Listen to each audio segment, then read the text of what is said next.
everybody. Welcome to Hallmark's podcast. And we're really excited today. We have the spirit of LOVEUARY with us today. We're here to talk about the February movies on Hallmark Channel. I am film critic Rachel Wagner and Megan is here. Hi. How are you doing?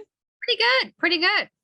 Good. Did you have a good LOVEUARY? I did. I had a pretty good Valentine's Day. Oh, good. I'm glad. But my husband got me a very nice necklace, which was nice. Oh, nice. Very, very good. Yeah, I had fun. I mean, I always have fun on Valentine's Day with my tradition of doing my own Valentine. My friend Joan, she helps me execute my visions, so she deserves all the credit.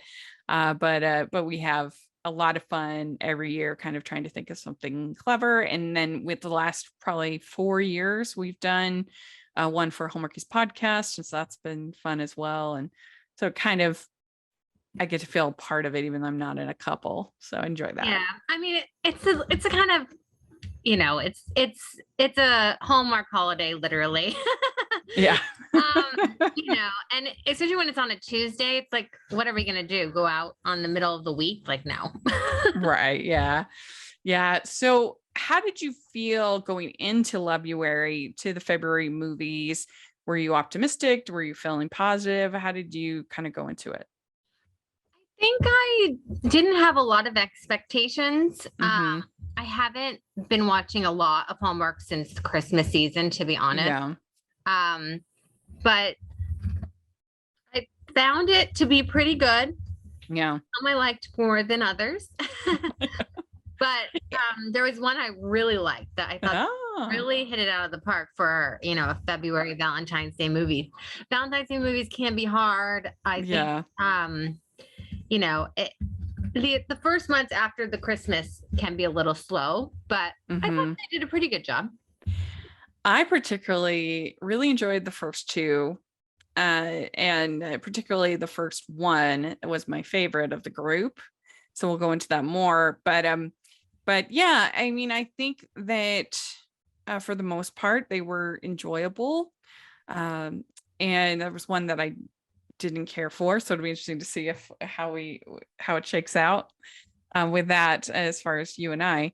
But yeah, I was pretty excited going to it. I gave them all pretty high scores in our preview. So yeah, I was pretty excited, and I would say 2 of them lived up. One of them was and then one of them was not good, in my opinion. So we will see what we think. But let's get started. Let's dive in. And we are also going to be doing a preview of the March movies, because March is kind of a grab bag month for Hallmark Channel and Hallmark Movies and Mysteries. Before we get into Spring into Love, they keep changing the name of that one. It's like Spring Fever, and then what was it? Spring Fling, and then it was Spring Fling, and then now it's Spring into Love. So I don't know what's going on. Pick a lane, right? Try and change it up, I guess. Yeah. But anyway, so we're going to talk about those as well. And then I'll try to put a timestamp, so people just want to listen to the preview, they can do that. But why would you want to do that? You want to listen to all our great thoughts about the LOVEUARY movies. And the first one is Sweeter Than Chocolate, and this was on the 4th Hallmark Channel. Louise Mumford, Dan Jeanette, and Brenda Strong. And it's based on the book by Lizzie Shane, which had just come out in January for Hallmark Publishing. It's the last book for Hallmark Publishing. And we covered it on our romantic reading wrap up, me and Brees. We talked a little bit about the movie there, if people have listened to that. And the book actually, I mean, I enjoyed it. I enjoyed the story, but it dragged a little bit. It was a little slow going in the middle, particularly the book. And I actually think they kind of improved it for the movie. They kind of made it a little tighter, the story. And it's a TV reporter goes to investigate a local bakery, which is rumored to have the secret recipe to finding true love on Valentine's Day. And that's like kind of true. It's more a chocolate shop. It's not a bakery. Like they don't have, it's a chocolate shop. But for it's fine. But overall, what do you think about this one? This is the one I really liked. I just thought for these kinds of movies, it did what it's supposed to do, you know, like the leads had chemistry, the story was cute. You know, it's a little silly, like, you know, magical chocolates that make you fall in love, but Yeah. that's part of Hallmark and why we like these movies, right? The little bit of silliness and Yeah. romance. So I thought the conflict was good. I thought the chemistry was outstanding. I love Yes. mom, Brenda Strong. She, Yes. you know, gives me all the Desperate Housewives feels. I used to watch that show religiously. Uh-huh. Yeah, so I thought it was just great. I thought that the couples that they highlighted, you know, who had fallen in love were a range of different types of people, which was cool. And I just thought they did it was exactly what a Hallmark movie should be. Yeah. I really enjoyed it. And it was a pretty sexy movie for Hallmark. Yeah. Yeah. All that chocolate tempering. I mean, they made Lacey Chabert in her chocolate tempering movie look like nothing. Who knew chocolate tempering could be so hot? Yeah, I mean, I certainly didn't. But but yeah, it starts out, it is kind of ridiculous that it starts out with the rent being raised by 62%. And that is different than the book. I can't remember if the book gives an actual number. There is an increase. I'm not sure why they went with 62%, because I'm pretty sure that that's like not allowed. I think it's illegal. I don't think that a landlord is allowed to raise rent by 62%. I think there's like laws against that. I mean, you can raise rent, but yeah, and it's actually kind of hard to evict. I know it's because I took some real estate classes. You can evict somebody, obviously, but there's a pretty lengthy process. It's not like easy to do. You have to go through the sheriff and you have to give all this notice and you have to like it's like raising rent by 62% is crazy. Yeah. Also, they could just move to a different location. Like, I mean, I Yeah. see that I've seen that in San Francisco and where I live all the time. Like, people just the rent's too high and then they move to a different location. I thought Yeah. also the design of the chocolate shop was a little weird. It didn't really look like a chocolate shop to me. Yeah. It's true. Yeah, it looked so crowded at the front. Yeah, and it would just I don't know, but I didn't mind it. I was like, Yeah. I Oh you know, no, all this stuff is just silly stuff. What mattered the most, this all got right. Like the like you said, chemistry, the sexy chocolate tempering. That's all I needed. Um, and then in the book, you have to eat the Valentines on Valentine's Day, the Cupid chocolates. Oh, that makes a little more sense. Yeah, and so that's kind of part of the lore, but that wasn't as clear here. Like I think you could do it anytime as long as you were like in love. But it is kind of risky. It's like, Yeah. so you got to make sure you're around the right people when you eat this thing. Yeah. I do think it's really funny that he's like treating this like this is some kind of expose. Like, ooh, they're leading people astray, like making them buy some chocolates. That's just funny to me. And in the book, she kind of her attitude, you get the feeling that she doesn't really believe in the lore that much. She just figures like if it helps people find love, if they are more open to it, if they're more like willing to take chances, maybe that kind of a thing, like Right. if it leads to good things, who cares? Which Yeah. I completely agree with. Right. Yeah. Yeah, I agree. Yeah, and in this one, she had not ever tried her Cupid chocolates, which seems a little unlikely. Like just for the not only that you'd want to try your product, but also you think that like because she's wait, you figure how old she's supposed to be in this movie, like 30, I would say in her mid 30s. Yeah. something like that. You Yeah. would figure by that point she would have had somebody that she thought she was in love with, Right. right? Like somebody to test the chocolates with. Right. Yeah. I mean, you know, that's kind of a typical Hallmark. You know, the girl who just can't fall, who's so scared of love because her parents were so in love. Right. And it's like, I mean, I'm lucky. My parents have not passed away, neither of them. Yeah. But my grandma and grandpa were married forever, 50 years or something. And when my grandma Yeah. died, I mean, my grandma, she moved on. I didn't decide never to fall in love. Yeah, that's true. But there has to But be some kind of thing I that, mean, it did make the final moment when they both eat the chocolates. It was pretty good. oh, that, I yeah. was into it. I thought, yeah, that was great. And then when the mom tells her story, when they're like, we need some, Yeah. that made me tear up a little bit. I was Yeah. like, oh, like that really got me. Yeah. So It the was good. ending was good. It was fast paced. It wasn't too slow, I thought.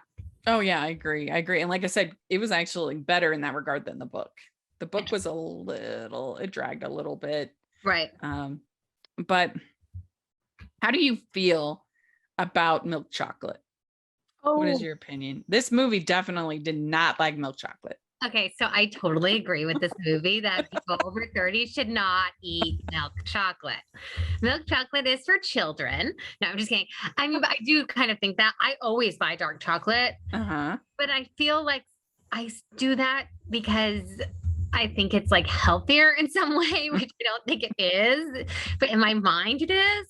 Like if you're eating like hardcore dark chocolate, I think it is actually healthier, but it tastes like terrible. Right. So I mean, if I'm gonna eat chocolate, I want to eat something that I actually like the taste of it, Yeah. So do you like milk chocolate? I do like milk chocolate. I'm a child, evidently. But especially with peanut butter. I love milk chocolate and peanut butter. I think that combination is so yummy. But I like a milk chocolate. I'm just not one of these people. Like my dad, it's ridiculous. He gets this dark chocolate that's like, okay, it's like you need some sugar. Like it's so like bitter that over like 60%, it's gross. I agree. Like I think like a semi-sweet, like in a cookie, is delicious. I prefer semi-sweet in brownies or cookies or that kind of thing. Or if it has like toffee in it, maybe, then I'd like the dark chocolate. Or like if I was eating a chocolate candy like they have on these, a truffle, I guess, then I wouldn't mind it. But it could just be kind of bitter, I think, dark chocolate. Yeah, I think it just depends on the strength of the dark chocolate. Like I said, if it's like over 60%, it's kind of gross. Yeah, I agree. I do love dark chocolate and almond butter. Oh, okay. Okay, I don't know the brand, but there's like this chocolate bar and it's dark chocolate with almond butter, and oh my god, it's so good. That sounds good. Yeah. At Trader Joe's, they have these giant chocolate bars that you can get with all different strengths, but those are pretty good with almonds and toffee and things like that. Yeah. I mean, but let's be honest, I'll take any chocolate any day. Doesn't have to be dark. Want to give me chocolates, I will eat them. Yeah. If you go to a chocolate shop, do you have like a particular truffle that you look for, a particular one that you go for? I agree with the peanut butter, like anything with chocolate and peanut butter. I also like chocolate and nuts. But yeah, I always go for like the chocolate peanut butter. Yeah, like if I'm going to C's, I love like a pecan bud with the caramel and the pecans and the chocolate. That's yummy. I'm hungry. I did get chocolates for Valentine's Day as well, and everyone gets mad at me in my house because I do that thing where you like eat it, like you no, and then you put it back. What you got to do is check in the bottom. That's what I do. Oh, okay. If you don't know, if you just poke a little hole in the bottom, you can see what's in there. Okay, that's a lot more hygienic and nice than my style. Yeah, you like ruin all of the chocolate. Yeah, yes. My husband's nodding his head right now. He's like, yeah, it's disgusting. Yeah, there's a place right by us called the Chocolate Cottage. Oh, and my favorite thing. Here's a tip: is people get like chocolate covered strawberries. I'm telling you, where it's at is chocolate covered grapes.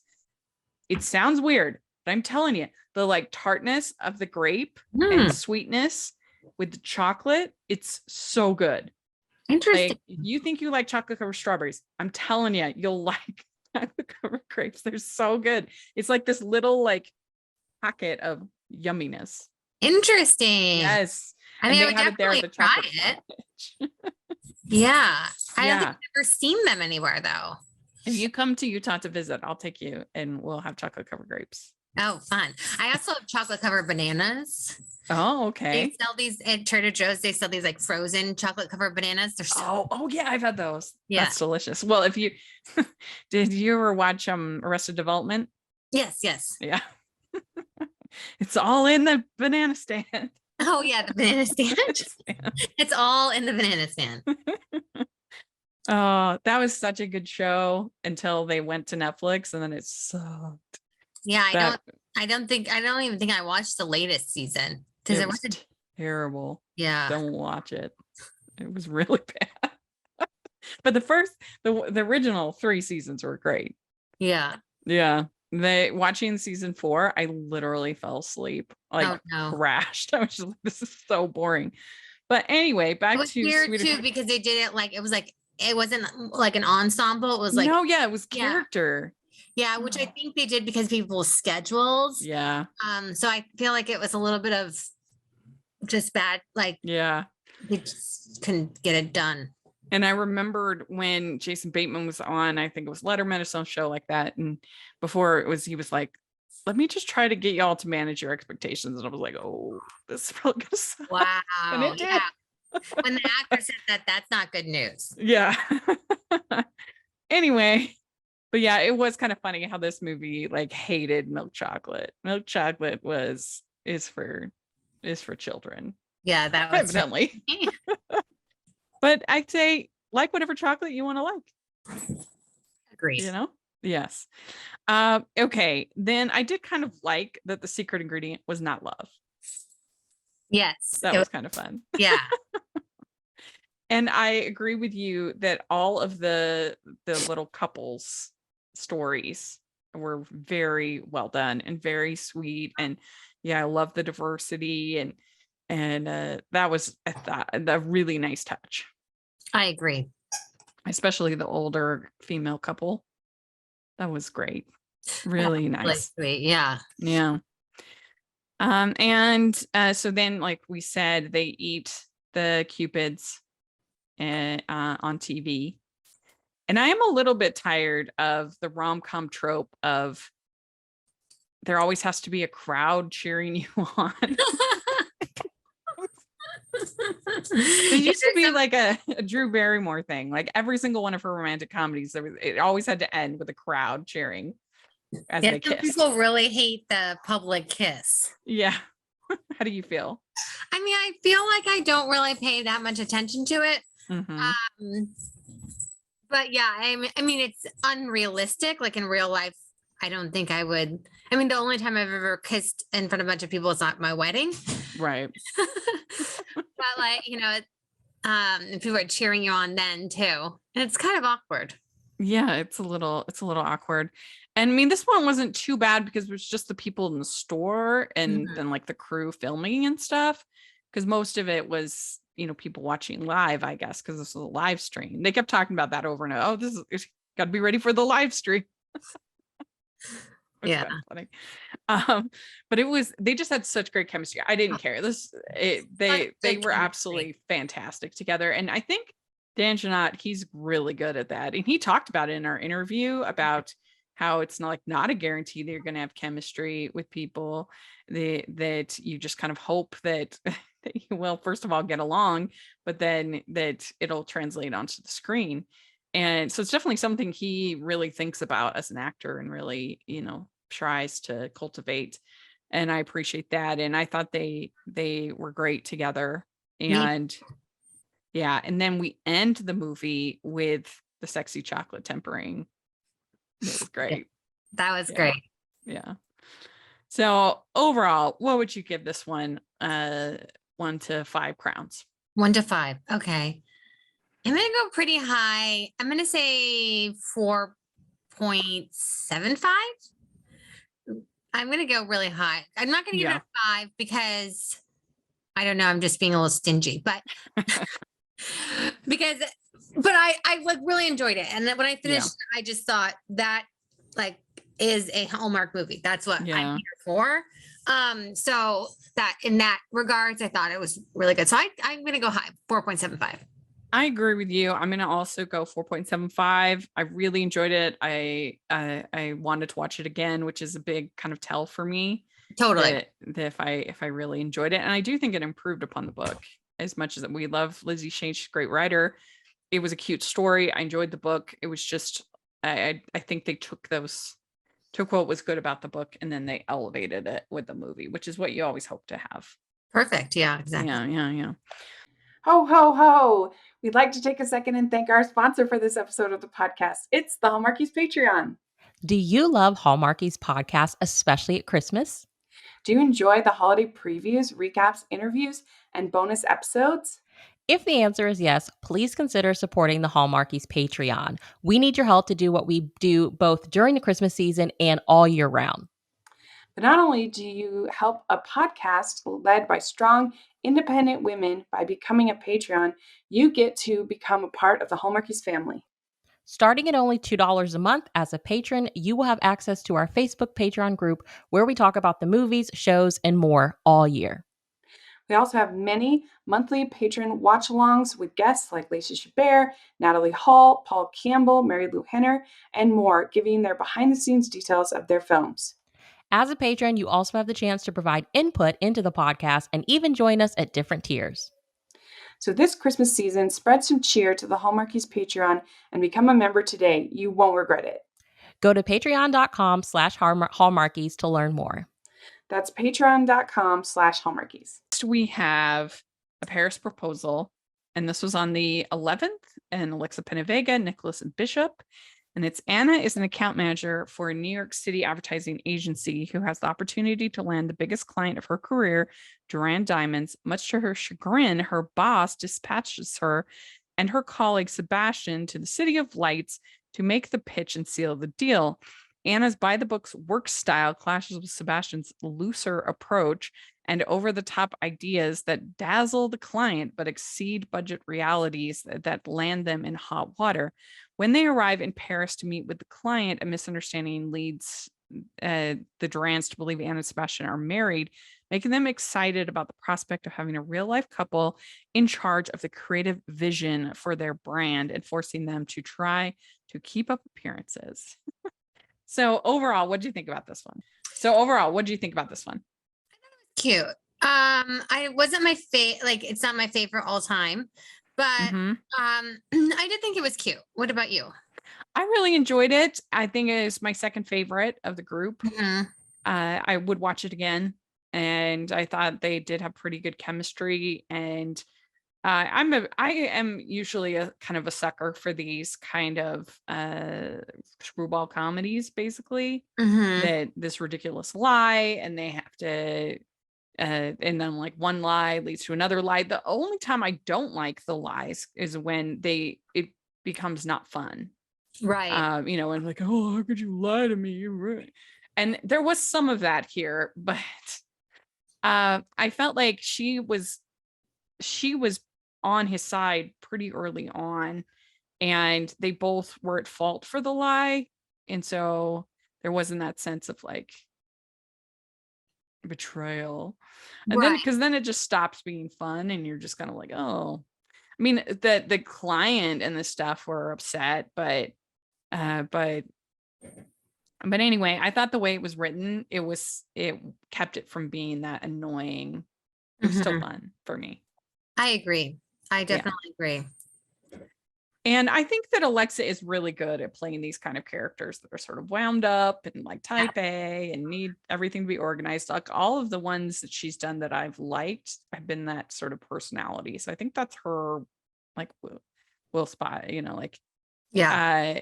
whether it's Destination Wedding or I like Mismatched, and people don't like that one, but I like it. Whenever she's sort of this like wound up planner, I think that's a good role for her. I agree. Yeah, I thought it was really cute. I thought they had pretty good chemistry, like you said. Yeah, overall, pretty good. Mhm. Yeah. I mean, and it looked like because when I first saw the cast or the cast and crew list, I was Hmm. like, I bet most of this movie was filmed in like Romania and then Yeah. like little, but they did have more of Paris than I expected. Like there was a lot of time spent at that fountain. Yeah, I agree. Yeah, that was nice to see. Hmm. She looked beautiful, and I liked all of her clothes. Yeah. Did you see the Sex and the City dress? No, wait, which? Yeah, that dress with the big flower, Oh, the yes. black and white. That was one that Carrie wore on Sex Oh, and the City. that's so crazy. Yeah. Yeah. So I forget which Fun. episode, but I saw it. Somebody pulled it. Oh, I know Uh, exactly which one you're talking about. yeah. And that was that was fun. And in a lot of times when Hallmark does fashion, it feels like, yeah, right. But I felt like Right. they did a pretty good job of of looking high fashion, looking couture, looking Paris, and got this diamond company and everything. Mm. And the diamond company is led by this couple that has had this amazing romance. And so they're trying to come up with the pitch. And I was willing to go where this movie wanted me to go as far as like the lie and the fact that they tell the lie and that because it seems like to me like I can understand why the diamond company, especially being this small company with only like not that many employees, would want a married couple. Well, that would be appealing because diamonds, engagement rings, like it kind of makes sense to me. I was willing to go where it needed me to go. Right. Yeah. And a lot of people were complaining about the fact that they were recording people proposing, but like that they should get consent, and they probably should get consent. But there is actually, I mean, I don't know about in France, but like in America, if a photographer, if you are in like a public place, people are allowed, like if you're in a national park or like a monument, like people are allowed to take pictures of people in public places without getting consent. Like if you're a photographer and there's like a crowd of people, you're not expected to get consent from like every single person, And so there's laws that actually like protect photographers in public places. If people are in public places, consent is implied. Right. That makes sense. Yeah. Yeah. And this was definitely a public place where people were making public proclamations to everybody. Yeah. So you actually don't have to, you probably should if you're literally using it for an ad campaign that like people are going to see. It's a little awkward. Like you could probably I would probably take the video so it has that authenticity. And then I would go to them and be like, hey, we are doing this thing, blah, blah, blah. I would probably do that, but I think technically it is legal. Yeah, I think in real life you would probably after the fact go up and have them sign a waiver or whatever in order to use it. But yeah, I didn't really, that didn't bother me. Mm-hmm. Yeah, I did see a number of people complaining about that, but I mean, there's different rules for Hallmark photographers anyway. We know that that's the favorite creative field for our. They all have to be creative fields. Like we can't have a woman being a lawyer or a doctor. No. Like heaven forbid. Yeah, I'm a lawyer. Yeah. But yeah, and it's almost never. We do have a sculptor coming up, but 90% of the time it's a photographer.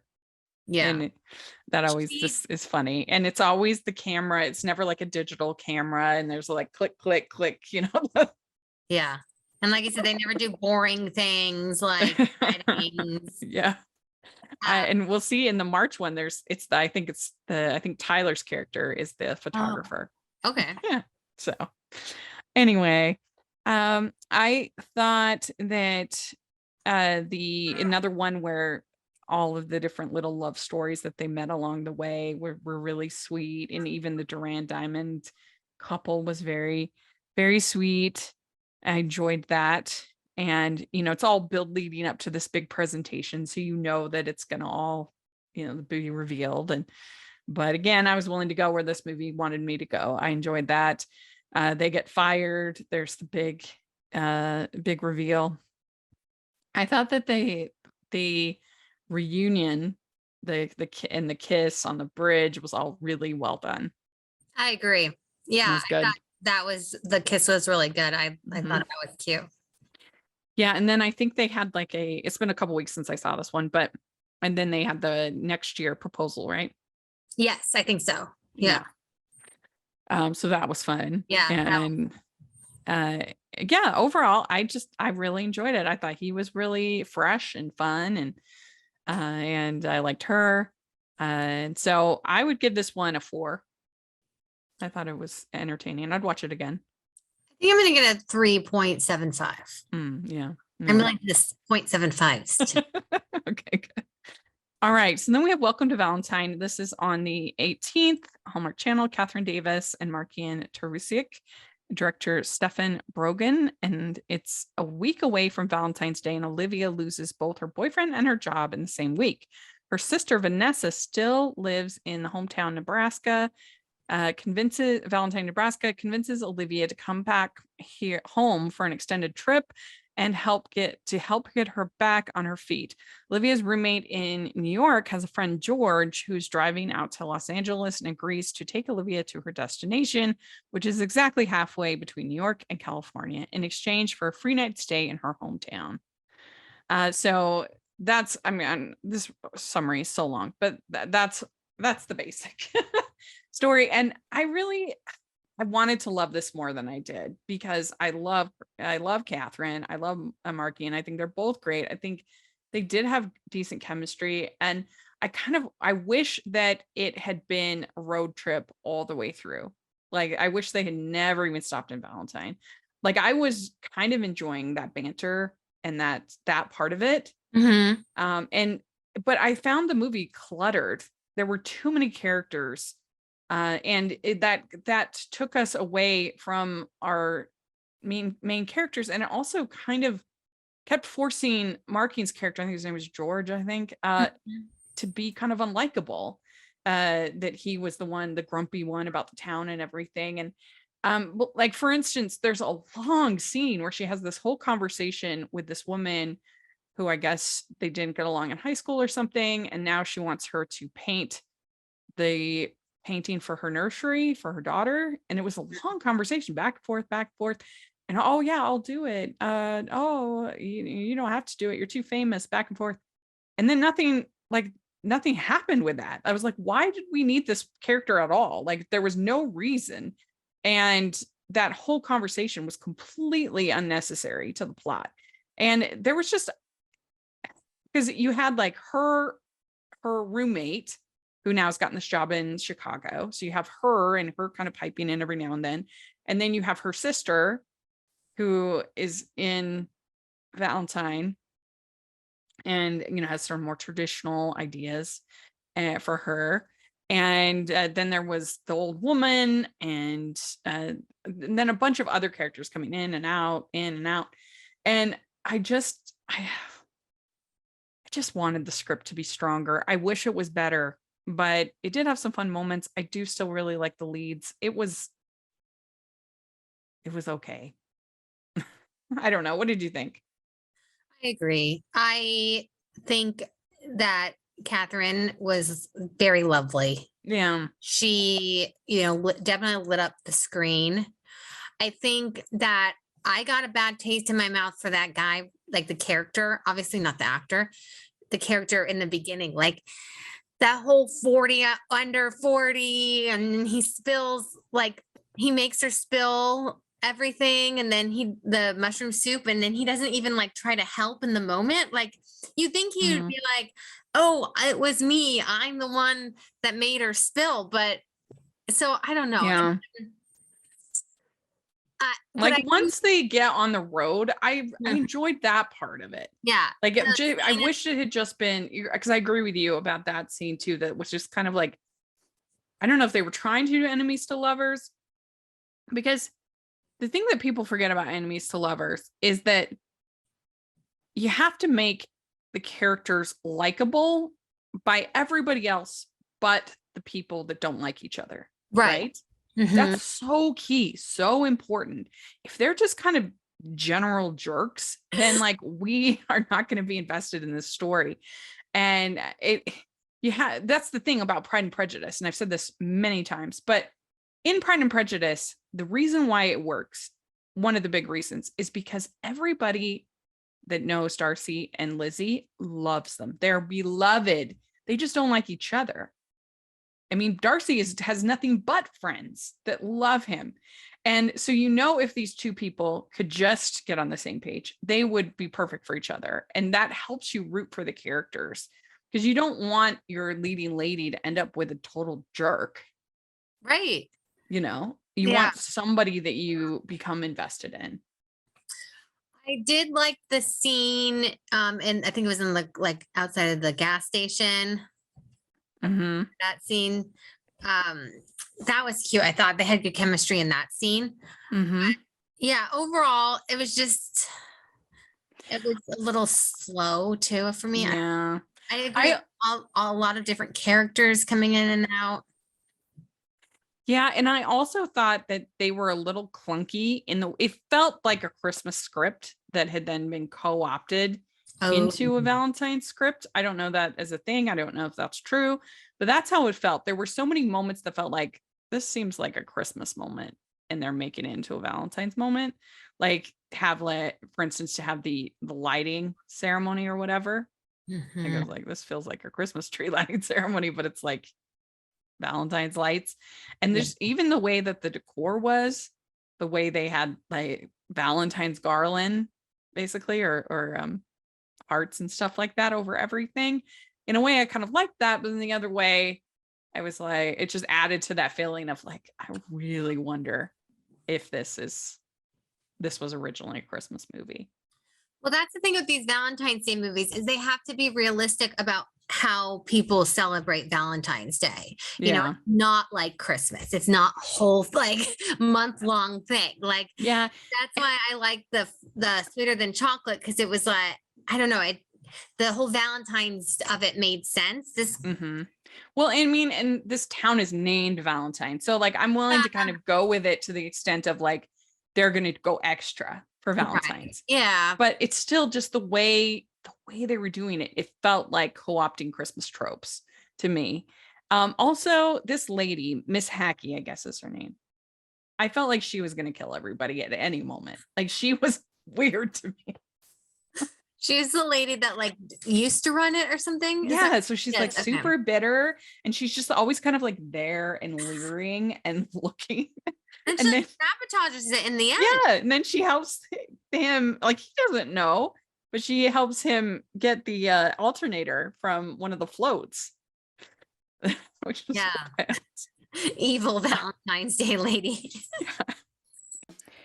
Because you enjoy escaping into Hallmark movies, we're pretty sure you're going to enjoy another podcast called Criminality, about celebrities. Specifically, reality personalities behaving badly in business, crime, and just generally. Criminality is a show about the intersection of true crime and reality TV, hosted by good friends and lovers of bad TV, Melissa and Rebecca. Every other Friday, they bring a new story about a reality TV star and their brush with crime, legal troubles, and trashy scandals. On Criminality, you'll go way beyond the headlines with episodes about some of the OG reality stars like Anna Nicole Smith, Kim Kardashian, and Tarek Al Moussa. And if Bravo is your reality TV flavor, you're in luck, because they keep up with the endless tea pouring out from nearly all the Housewives franchises. The fun never stops as Melissa and Rebecca remind us all that loving reality TV is not a crime. Catch new episodes of Criminality every other Friday wherever you listen to podcasts, and visit criminalityshow.com for more information. That's criminalityshow.com. It's intense. And then also, so he's going to be made CEO of his family company, correct? Yes. Right? Yes. And so that's kind of a plot. And he has to get there to this meeting, which they could easily do via Zoom or whatever. But he's taking the car to California to go to this meeting. He's going to be made CEO. And his big beef with his dad is that he wanted to start a non-for-profit to help new entrepreneurs and new businesses, which sounds like a really smart thing to do, period. You got all these, you probably could get all these fresh business ideas and everything. But I didn't really understand the conflict, because I'm like, if he gets made CEO, he can do whatever he wants. Like, he can start a nonprofit. He's a CEO. Yeah, I feel like his character was a little bit like poor little rich guy, poor little rich boy. It's like, you get handed this company and you're all like, mad. Yeah, you're going to be the CEO. You can do what you want, like, or go do something else. Just make it. I don't know. His character just wasn't very likable to me. Yeah, I mean, I just don't understand why he couldn't just take the company and then like literally do whatever he wants. Yeah, I mean, there's a board and everything and has to decide, but I can't imagine many boards of most companies that would be like, no, stop the charity. Like, most big companies have charities. Like, yeah, oh yeah, like sure. Pretty normal. Yeah, so, yeah. That whole plot line was kind of like, yeah, and so it did feel sometimes a little bit Chesapeake Shoresian for me. I remember in the first season of Chesapeake Shores, I felt like almost every child complained about having a home bought for them. It's like, at one point, especially Lacey, she was all upset about the fact that her parents had helped her with the purchasing this inn. And I'm just like, and then at one point also Trace gets all upset, and I'm just like, may I be so cursed. I know, right? I had actually purchased my own home. Right. And my own mortgage. Home anytime. But anyway, like I said, I enjoyed the part where they were driving together, banter back and forth. What kind of snacks do you like to eat on the road? Which, by the way, what kind of snacks do you like to eat on the road? If you're going on a road trip, what's your go-to? Chips. I like chips. Mm-hmm. I have to be careful because of salt, but I do like a traditional trail mix. It's one of the only times I like raisins, because I'm normally not a big raisin person, but I feel like with the nuts and the like M&Ms and the raisins, it's like a yummy combination. Yeah. So I do like a trail mix. And I like a Slurpee. 7-Eleven. Oh my God, I haven't had a Slurpee in forever. Yeah. When we were little, we had a babysitter who would come, and when my parents were going out of town, and it became kind of a special thing when Catherine was gonna come, and she would get us Slurpees. And at the time we thought like, oh, this is so fun. And now I think it was still fun, but it's just kind of funny because they're like $1, and we were like so excited. Yeah, I love Slurpee. When we were kids, I loved the like Coca-Cola Slurpee. Yeah, yeah. Ooh, yeah, like get a little caffeine. Yeah. Yeah, we were definitely, yeah. Slurpees were fun. I wouldn't mind a Slurpee. Yeah. And at one point she makes this painting for his dad of the car, and it like turns him around, and he comes around supporting his son and everything, because he's definitely a bad man of business. Like, he doesn't even want this charity. He's like, no. It kind of reminds me of in Let It Snow, Candace Cameron Bure's dad. Alan Thicke, okay. And yes, yeah, it kind of reminds me of that. But it was definitely, the city girl comes back to the country. Again, we've seen it many times, but I liked the little kid, Mickey. They were cute. He was cute. And the Haya, that was kind of fun, I thought. Yeah, I'm saying Haya all the time. I wanted it to be better, because I really do like both these actors, and I hope that they get more shots. People are being very tough on this movie on social media and stuff, and I get it is flawed, but I hope they give them more chances, because I would say this is probably the weakest of any of her movies with Catherine. So I was really hoping it would be great, but yeah, you do your best, and it was really, the problem was the script. So I would give this one 2.5, I'm afraid. I agree. 2.5. Yeah. All right. So then we have Made for Each Other. This is on the 25th. Hallmark Channel. Alexander Turshin, Matt Cohen, Aaron O'Connell, and Elena Douglas. A sculptor uses magic to mold her ideal man into reality, but begins to fall for her real life friend and embraces the flaws that make love perfectly imperfect. So overall, what do you think about this one? This was my least favorite. Yeah, me too. Yeah. Okay, we're on the same page. I mean, it just didn't hit the mark. And I think I texted you, there is a movie, I won't remember the name, but where a mannequin comes to life, a Hallmark movie. I think it's a Christmas one, where a mannequin comes to life. And I love that movie. It came out years ago, so I don't know but it just didn't hit the mark for me. I didn't think it was funny. And also I couldn't get over the fact that like, if this was a man making a woman's sculpture like this, like we would be like, ugh, I mean, the fact that it was just, he's so perfect because he like looks perfect. I think that part didn't sit well. Yeah. Like the one you're talking about is Holly's Holiday. Okay. That one I'll talk to Thaddeus. We need to do that for our classic Christmas episodes we've been doing. Yeah, that one's funny. I love that one. So it's like, I'm not against a mannequin coming to life. I mean, I can handle that, but I just didn't think it was funny enough. And then the whole her mother was just over the top for me. Yeah. And again, I'm not opposed to it. Like in the Christmas season, this last Christmas season, the Chinese family movie, that mother, she was hilarious. Yeah, that mother was very pushy and like did the whole show up to your apartment without calling thing, but it was funny. And I don't know, this one just, and I love that actress who played the mom. It's not her. She plays a great mom, but and then the whole, like the parents never fighting thing. I didn't like that either. I actually have read parenting books that say, or like articles on parenting that say, yeah, you need to not fight, but like, it's okay to have disagreements in front of your children because it helps them learn how to have disagreements. Conflict.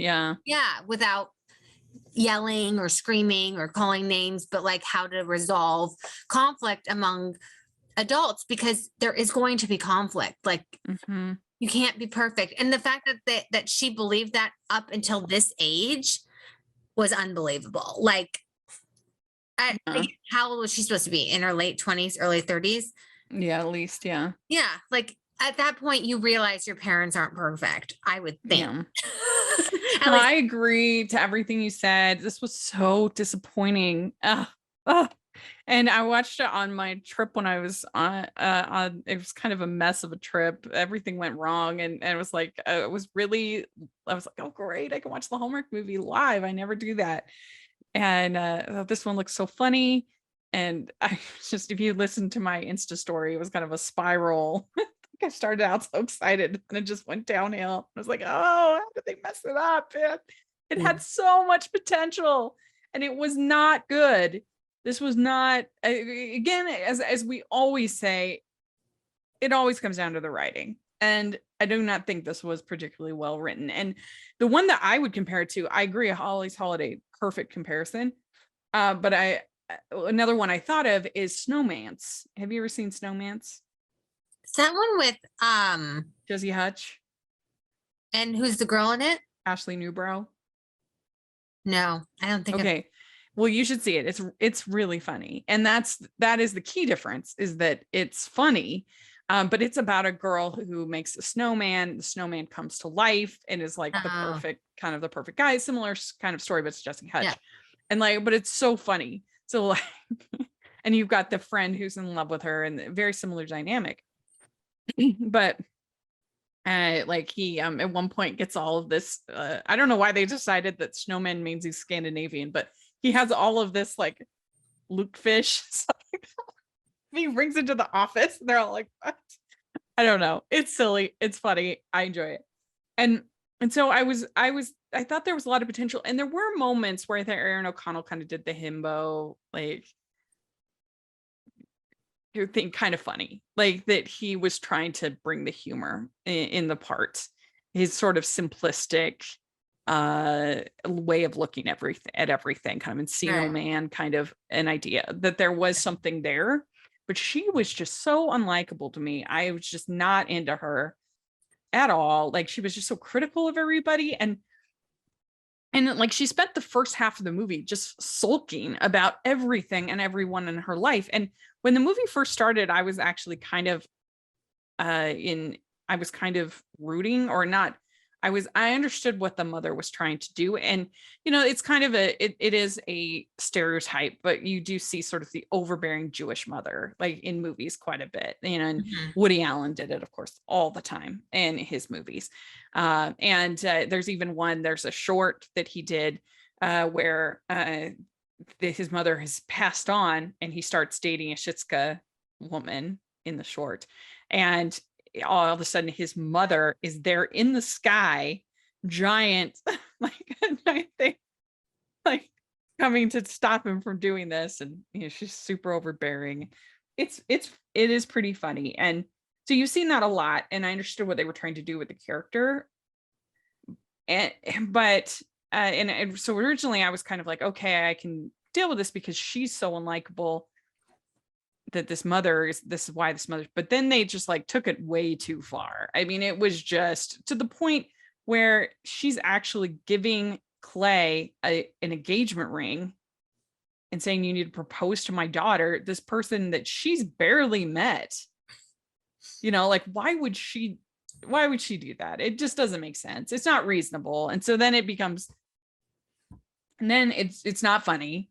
And then you feel bad for Clay because he's being like manipulated by everybody. He's being tricked into going to law school, things like that.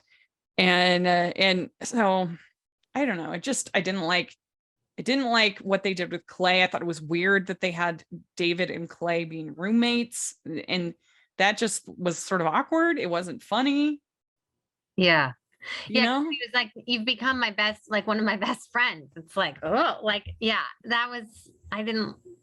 it just kind of fell short. Yeah. And so then we have her also being like a terrible teacher.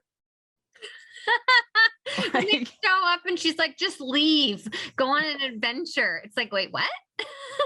She's just like, do whatever with the clay. And I'm like, I need more training than that. And then he starts doing a dog, and she like, this is like, move over, and she does the dog, and she doesn't even realize that all the other students have left. And it's like, oh yeah, they're gone long ago. Like, I have no idea why David, aside from her being beautiful, is interested in this woman. Right. Like, she was rude to him. She's not supportive. She doesn't even let him make his own dog. Like, they ended up, even though like all three of these people are extremely attractive, they have no chemistry because it didn't even seem like they liked each other. Yeah, I agree. So I was really annoyed. And I didn't want either of them to end up with her. I thought they both deserved better. And I do think that, because some people were saying like, oh, he wouldn't be able to get into law school without a like college degree, and maybe that's true. I guess that is true. It is true. That's true. But yeah, can't get into law school. If he literally had a perfect score on the LSAT, they would be very forgiving. He probably could do some kind of combined program. They have those of like undergrad and law at the same time, or something. Maybe that's probably what they would do. But I mean, to get a literal perfect score is extremely rare. Yeah, and then it's just like no one wonders why he doesn't have an undergraduate degree. Like, what has he been doing? He's not 20. Like, what has he been doing with his life so far? Yeah. And like, does he even know what a lawyer is?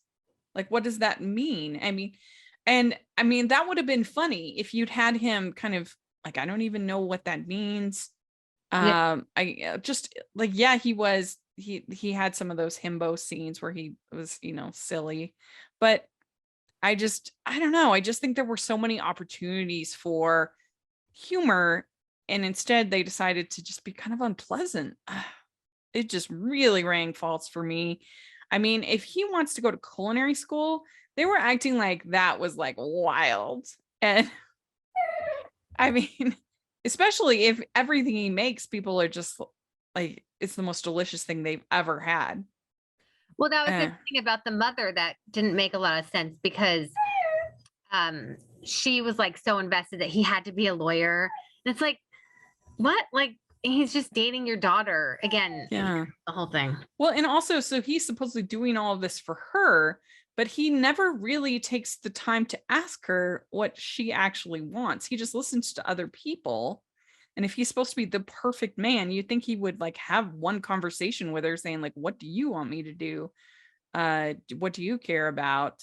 Instead of just listening to other people say, this is what she cares about. Exactly. We'd like to take a second and thank our sponsor for this episode of the podcast. It's the Hallmarkies merch store. Are you looking for that perfect gift for the postable, hearty, or Hallmarky in your life? What about getting that t-shirt or hoodie that will help you stand out at your next holiday party? Now is the time to check out the Hallmarkies merch store. Full of festive designs by artists like Jessica Miller, Carrie from Hallmark Comics, and more. You can even have more than just shirts, but totes, cell phone cases, notebooks, mugs, and more. And it isn't just Hallmark. We have designs for Anna Green Gables, Man from Snowy River, The Nanny, and more. Every purchase at the merch store goes to help support the podcast and allows us to make the great content you know and love. There are frequent sales, so go to tpublic.com/stores/Hallmarkies or see the link in the description. That's tpublic.com/stores/Hallmarkies. And so let's talk about David for a second. So he has this dream of being a comedian, and he gave up his career because he was miserable. And I definitely relate to that. But I just didn't understand why he even liked this woman. I just felt like she was rude, and I don't know. I when he started like talking to the other lady, I was like, okay, maybe she's a better match. Maybe he should just hang out with her. I don't know. And I didn't, the thing that really ruined it for me was, so he's about to get this big once in a lifetime opportunity to be in this showcase or whatever. And it's the same time as this contest, which I think happens every year. So he has this once in a lifetime opportunity. She has something that happens every year, and she can literally enter every year. But the grandma or the mom or whatever, the grandma comes over and she's like, you need, our aunt, it was an aunt. She comes over and she's like, you need to be there for her, like, and, you know, not give up this opportunity. And I was just like, screw that. Like, he should be able to be, why is her dream more important than his dream? Why is what he's doing in his life more important than why shouldn't she be the one? Like, that would have been refreshing if the aunt had gone to her and said, hey, you're in this contest, why does she even need to be there for the art? Like, can't the art just, here it is. You know what I mean? Like, it's like he has to be there as a comedian. Right. Yeah. To tell the jokes. Makes like, more sense. Yeah. Yeah. Like, they can just display her art and be like, I'm sorry, there's this other commitment or whatever. Like, that would have been way better to actually like have some humanity for her, actually feel for her. And then he sees her in the crowd and he's like, oh, great. And then he tells his jokes. And like, that would have been a million times better than having him give up his opportunity. He doesn't get to do it, evidently, at least. And then go and be there for this proposal that was super awkward. And you're just feeling bad for Clay. You're feeling bad for David. And then like, it's not romantic at all when then he stops the proposal. And they're supposed to be friends, him and Clay. I just thought it was really bad, like not romantic, really awkward, not people I cared about. I thought the proposal was terrible. Yeah, it was not good. Yeah, I agree 100%. Yeah. And also I was a little bit confused about the lore. I guess he's supposed to be a golem, right? I was a little confused about that too. And Yeah. is he dead now that she refused him? No, because she says, doesn't she say, I give you new purpose? Oh, okay. Supposed to like give him new purpose. Okay. So that takes away the whatever, the magic. Okay. Yeah. I missed that. And I don't know if he should go to culinary school. Yes, know? you should leave both of them. Go find someone else. Don't be friends with people anymore. It was just so disappointing because Aaron O'Connell is so attractive. I mean, yes. and it was such a brilliant casting to have him be the ideal man out of the statue. And it could have been really funny, like Snowman's. Yeah. And I love Dave. I mean, Matt Cohen is also super good looking. And it could have been like a fun romance, like in Snowman's. And I just really didn't care for it. I was very, very disappointed. And I agree, the mom was terrible. Yeah. Really bad. I agree. So I'd give this one a 1. I would never watch it again. I really didn't like it. I'm going to go 1.5. Let's real quick talk about catering. Curious Caterer. We're not going to do a deep dive on this. Okay. But it's Caterer Goldie Berry reunites with Detective Tom Schultz when a realtor is murdered. As they uncover personal and professional rivalries, they realize the culprit is closer than expected. What did you overall think about this? So I think I didn't watch the first. How many are there of these? Is this the second one? Yeah, second one. Okay, so I didn't watch the first one. I don't know how I missed it, but I did. So I was a little confused at first about all these ex-husbands. I was like, wait, he's the ex-husband to who and what? Like, yeah. I mean, I saw it and I was still kind of confused, but because it'd been a while since that I was one. like, wait, who is she married to?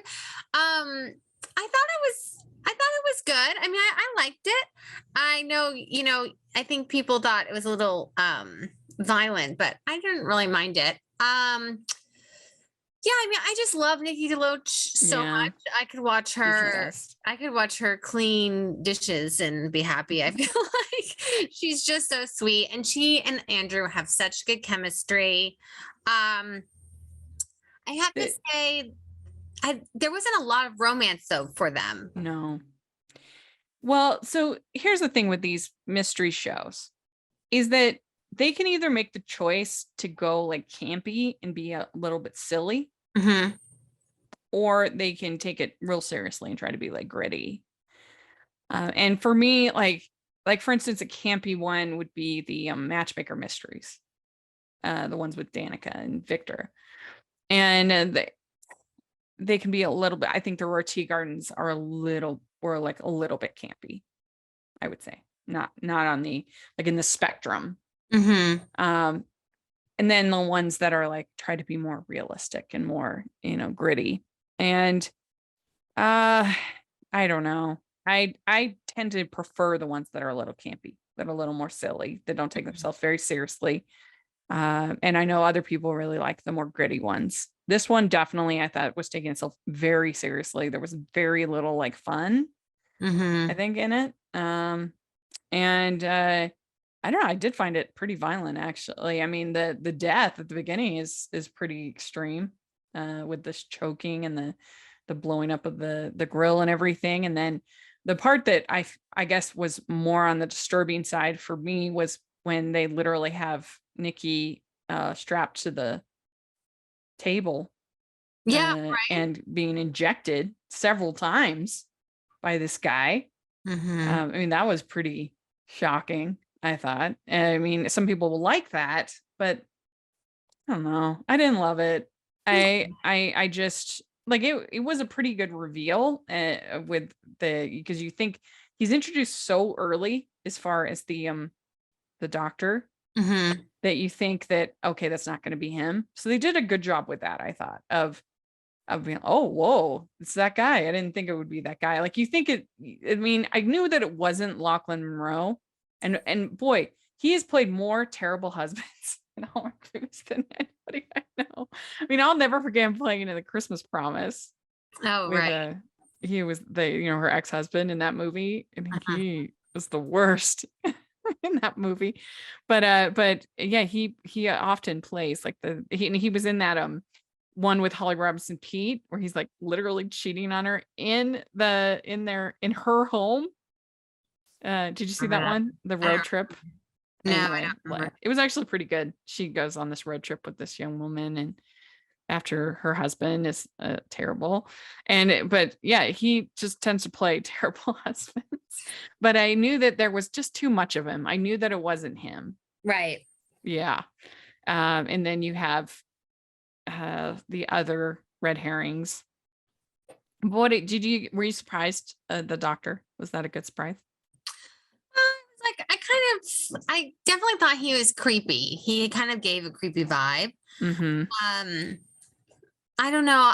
I would say it was like an average surprise. And I think the whole like Italian mafia thing was weird. Yeah. Like, wait, what? Like, we're bringing in the Italian mob? Like, that was confusing to me and felt a little strange.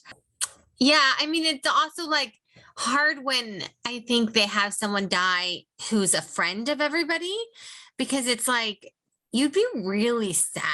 You know, I mean, yes, you want to figure out who your friend, who killed your friend, but you'd also be like really sad.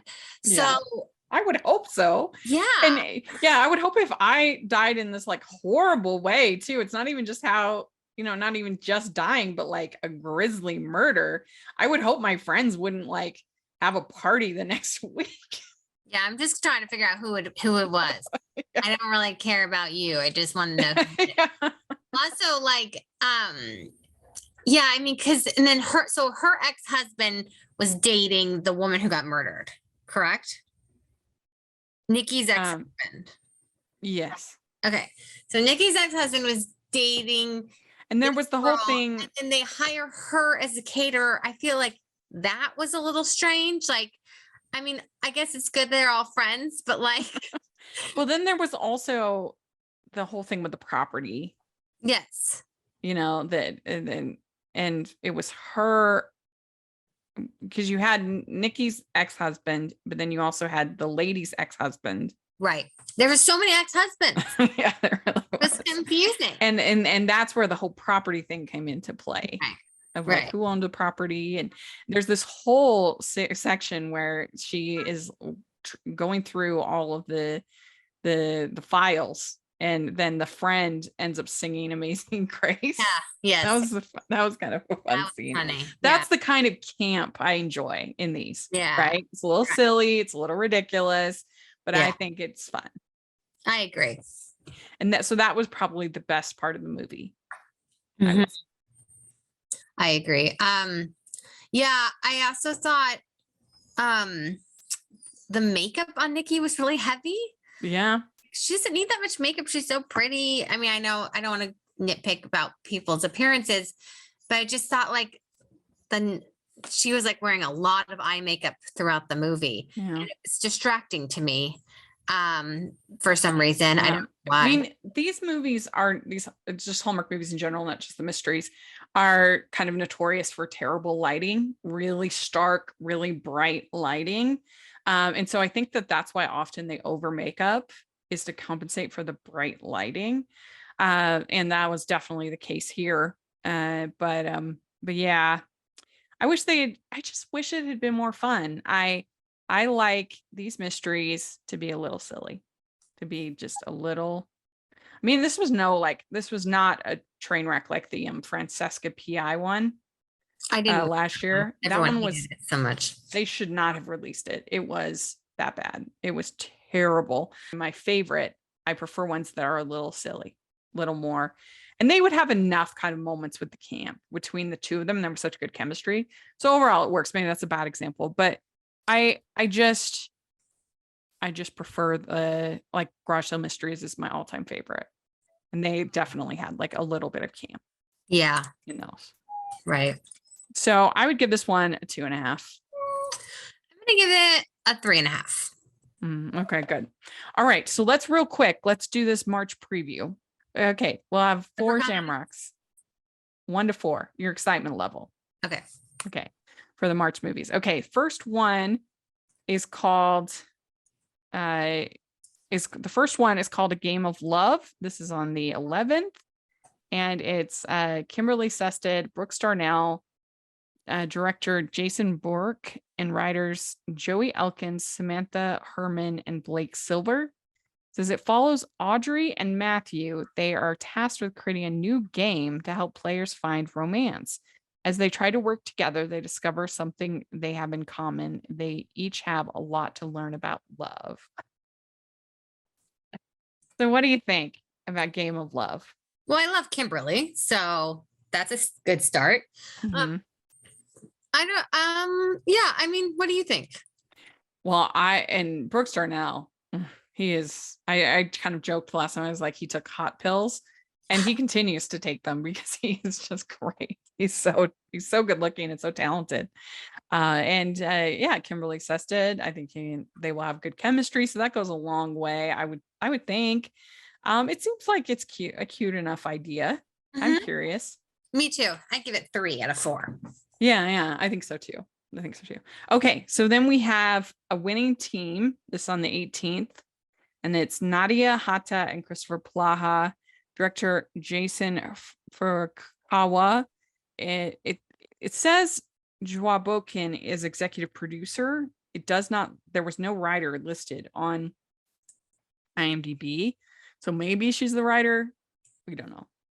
But it says it follows pro soccer player Emily as she finds herself no longer in the game and teams up with Ian, a laid back small town coach, to lead her niece's team to the playoffs. So what do you think of this one? This one sounds really cute. Obviously, I love Christopher Ploha. So yeah, I think I'd give this one probably 3.5. I'm maybe more excited about this one. Yeah, I think it does sound cute. He's great. I'm sure it'll be great. And it's a fun idea for a story to have this to have a kind of a sports movie. We haven't seen that many of those in Hallmark. And you like to see the diversity and somebody new with Palaha. That'll be fun to see how they, if they have chemistry, how it'll work. I love, if it is Joabokin, I love her scripts, almost always are good. And she's good at rivalries and I think enemies to lovers. So I don't know if that will be a case here. I definitely think you're gonna have some rivalries. Yeah. So would you give it 3.5? Yes. I think I will do that too. Okay. So then we have a picture of her. This is on the 25th. Hallmark Channel, Rhiannon Fish and Tyler Hines. We don't know the writers or anything, but it says Beth becomes the subject of an award-winning magazine's cover and goes on a quest to find the photographer who snapped her photo. So this will be one of the male photographers, a little bit more rare in Hallmark Channel, but they love those photographers. So the quest to find the photographer. We've seen that many times. Well, what do you think? I think I'm less excited about this one. I don't know why, but yeah, I mean, I haven't seen a trailer for it. Have you? No, they haven't had a trailer yet. So that might turn us around. And exactly. I like both of these actors, Rhiannon Fish and Tyler Hines. I do feel like they have very different energies. And I mean, Tyler has a gift for creating chemistry with all of his leads. So yes, I'm sure it'll be fine. But I was surprised when I heard that they were together. I mean, in the movie that they had cast them. I wouldn't have expected that. I don't know. He's a little bit more like sarcastic and cynical, and she's more bubbly and fun. And not that can't be good to have like opposites attract. It could be good. I don't know. I was just surprised when I heard the casting. Yeah, I'd probably say I'll give it another 3. Yeah. Okay. All right. Then we have Unexpected Grace. This is on the 12th on Movies and Mysteries. Eric Durance and Michael Rady, director Linda Lisa Hayter, writer Mark Hefty, and Eugenia Zuckerman. It follows Grace as she finds a note from a schoolgirl looking for a friend. She writes back and sets off on a chain of events that changes the lives of 3 people. So what do you think? I don't know. I'm not sure. This is it. Do you think it's dramatic? Yeah, I mean, it's movies and mysteries. Oh, it is a movie. Sorry, I missed that. Okay. Yeah. I see that now. Okay. I'm going to give this. Yeah. I'm not very excited about this one. Yeah, I mean, he has been a pretty decent writer. Well, I would say hit and miss. Mark Hefty. He had Dickens of a Holiday, which we all really Loved enjoyed. that. Yeah, but then like some that weren't good, like Beverly Hills Wedding. Oh, Yeah. And I mean, I love Linda Lisa. She's always great. Does a good job with the directing. It's always a little bit risky. This plot feels very Signed, Sealed, Delivery to me. When they have the note and they're looking back at all the pedigree of the note and going back to schoolgirls and looking for a friend and all of that. I think that's always risky because in my opinion, that's the best thing Hallmark's ever made. And so you invite comparison. But I have to say Michael Rady has a very good track record of picking projects. True. I mean, it's hard to think of any of his movies that haven't been great. Yeah, he's a good one. Yeah. So that's Erica Durance. I'm a little more mixed on, but she's winning me over. Okay, that's good. She's been better. I really disliked her movie with Brennan Elliott and Alison Sweeney. She was like this really overbearing mom that wanted her 14-year-old to sit with Santa, and she was like devastated. Yes. Okay. Yes. I'm like, you could not have paid me at 14. That was Santa. Like, that's not an unreasonable thing for her son. I don't know. I didn't like her character, but she has been. I liked her in the Color of Love one with the Down syndrome. That was cute. She did a good job with that, and do a good job. I don't know. So I'm gonna give this 2.5, but I hope it's good. Yeah, I'll do the same. Yeah. Okay, then we have The Cases of Mystery Lane. This is on the 19th. Movies and Mysteries. Amy Garcia and Paul Campbell. Matt Hamilton is in this. Director Mike Roll. Writers Joel and Dovev and Margot Froley. It follows Alden and Birdie Case as they find a new way to keep the mystery alive. Alden takes classes in hopes of becoming a private investigator, and Birdie may hold the keys to solve one of his mysteries. So this is, I guess, a married couple. It sounds like. I mean, in the movie, they're married, right? I think so. Alden and Birdie Case. Yeah, they have the same last name. Then, like, keep the mystery alive in the marriage. That's what it sounds like to me. Yeah, I agree. So that's different. We haven't had that since Rachel Mysteries, a married. Yeah, a married couple. I like that. I like Paul Campbell, obviously. Yeah, I'm excited for this one. I would say I would give this one maybe a 3.75. Yeah, agreed. Okay, very good. We did it. We previewed March. So let us know what you think of the movies that we reviewed and also previewed. We'd love to hear your scores in the comments and on Twitter. And Megan, where can people find you? I'm Megan D320 at Twitter, I think. I'm kind of taking a break from Instagram these days. Okay, well, we'll have that in the we'll have the Twitter in the description, so check that out. Come say hi. Yeah, I have a Christmas wreath as my picture on Twitter. I realized yesterday. I'm like, should I change it or should I just leave it? I mean, I feel like we're going to be in Christmas movies before we know it.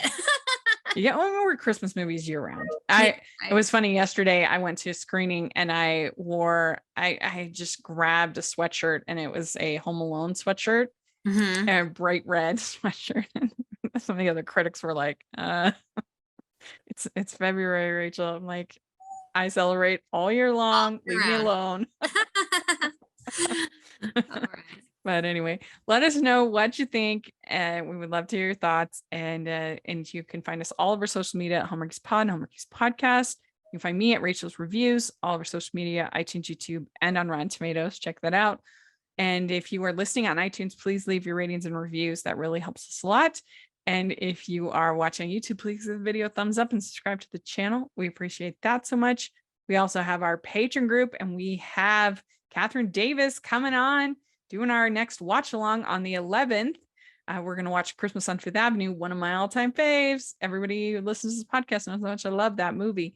And so we're going to be getting all the behind the scenes details. It's going to be super fun with Catherine. So if you want to be a part of it, it's only $2. You can $2 a month. I mean, super cheap. So please check it out. We would sure appreciate it. And I think you really get your money's worth if you sign up for the Patreon. And then we have the merch store, which we have tons of fun designs. So check that out. And thanks so much, everybody. We'll talk to y'all later. Bye.